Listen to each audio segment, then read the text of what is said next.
my 23 Ford Lightning XLT standard range pickup. I've owned this now for 9 months and it put just over 10,000 miles on it. So I know all the good, the bad, and the ugly with this truck. And that's exactly what I'm going to share in this video with you today. Before we get started, please hit subscribe so you don't miss any of our future updates. I look forward to your comments in the video. One of my favorite things and probably most popular feature of the Lightning is the Frunk. There's 3 ways to open this. There's a switch on the dash, there's a button under here, and you can also use the Ford Connect Pass app to open the Frunk. This thing is great. Really large, tons of storage space. This is my kind of emergency roadside bag. There's also a lot of power options in the front. There's 4 outlets here, as well as a USB and USB-C charger. There's lights in the top for at night, and there's also a built-in cooler down here with the drain. So if you're going tailgating, you can pop this open, fill it with your drinks and ice, and hit the road. I did a test, and you can fit a set of golf clubs in the Frunk, which is a huge perk for truck owners. One of the other things I like about the Ford Lightning is just the amount of space in the truck itself. Unlike other EVs like the Rivian, the back seats are much smaller and pretty compact. Let's go ahead and jump in here. I can show you what I mean. So I'm 6'1". I adjusted the passenger seat so it fits me, and you can see I've got tons of space in here. Essentially, it's the exact same footprint as the standard F-150. Comfortably holds 3 adults back here. I've also got a full-size child seat, no problem at all. One of the reasons I picked the Lightning over the Rivian is for the back seat and the amount of space that you have. Let's take a real quick look at the bed of the Lightning. So this is a standard 5.5 foot bed. I did put in an aftermarket Rhino lining spray and bed liner after I got the truck. And the one option I did add when I ordered this was the step tailgate. It pops down there. This is really nice. I use this all the time. My old F-150 did not have this feature at all. Really user friendly. I think it was like an extra $400 or $500. Definitely worth the ad if you're looking at getting a Lightning. Let's talk about one of the biggest issues with the Ford Lightning, and that's probably towing. This truck is not made for towing. It's just not. This is a standard range pickup. There are a lot of tests and videos out there showing the towing. When you hook a trailer up, the battery or the range often gets cut in half, so you're at like 100 miles or less if you're towing a heavy trailer. And like I've said in a lot of my videos, if you tow a trailer or a camper or construction equipment on a regular basis, don't get a Lightning. It's just not the truck for you. I've been totally transparent about that, and I get tons of comments from people on my other videos about, load it up and use it like a work truck and tow a camper across the United States and then see if you like it. Well, I don't do that. If I did that, I would have stuck with my 17 F-150 that I really enjoyed.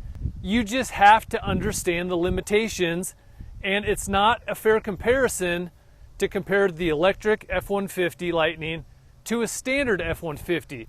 They are 2 entirely different trucks, and I think they're set up for 2 entirely different demographic of truck owners as well. One of the other things I really like about this truck is just how well it drives. It's extremely fast. I did a video I'll post here where I took it from 0 to 103 miles per hour. The 0 to 60 is like 4 seconds. Extremely quick. As with all EVs, there's no gears to shift, so the ride is very smooth. Absolutely dead quiet. It's really, really fun to drive. Another thing that's nice about the Lightning is it has all-wheel drive and 4-wheel independent suspension, so the ride is really nice. It's far superior than the ride and the handling in my 17 F-150. I love driving this truck. It's fun to drive. I catch myself speeding around all the time. Let's take a look inside the truck. This is the XLT trim. One of the things I'm not a fan of is the plastic parts on the truck, like this, and the black plastic around the dash and the shifter. In person, they seem really cheap and kind of flimsy plastic, if that makes sense. The plastic in my 17 F-150, it just seemed like it was a little thicker, a little more durable, not as flimsy. I think they cut corners on that part of the truck. One thing that is pretty cool though is the drop-down shifter, and then the center console folds out, so you get this really nice big workbench surface. This is great if you've got a laptop you're setting out here, or papers, or you're just stopping for lunch and you want a place to eat. I really do like this. However, the problem with this is I think because the weight, this doesn't stay open. My other truck, you could open it while you're driving, it would stay open. This closes all the time. I know it's a little thing, but it does get annoying, especially if you're driving and you're trying to reach in with one arm and get something out of the glove box. So let's talk range real quick. The standard range battery, it's rated at 230 miles. I've done a few videos. I'll post a link in the description below. Range test where I charged it all the way up to 100% and drove it all the way down till I had 2 or 3 miles left. And I went farther than 230 miles. But that's just one thing you have to consider when buying an EV. You are limited to the range. In the 9 months I've owned this, I've only ever charged it in my garage where I have a level 2 charger installed. I've never used a third-party charger. I know shortly they're going to be opening up the Tesla charging network to Ford owners, which is going to be great. But I've also never taken it on a road trip.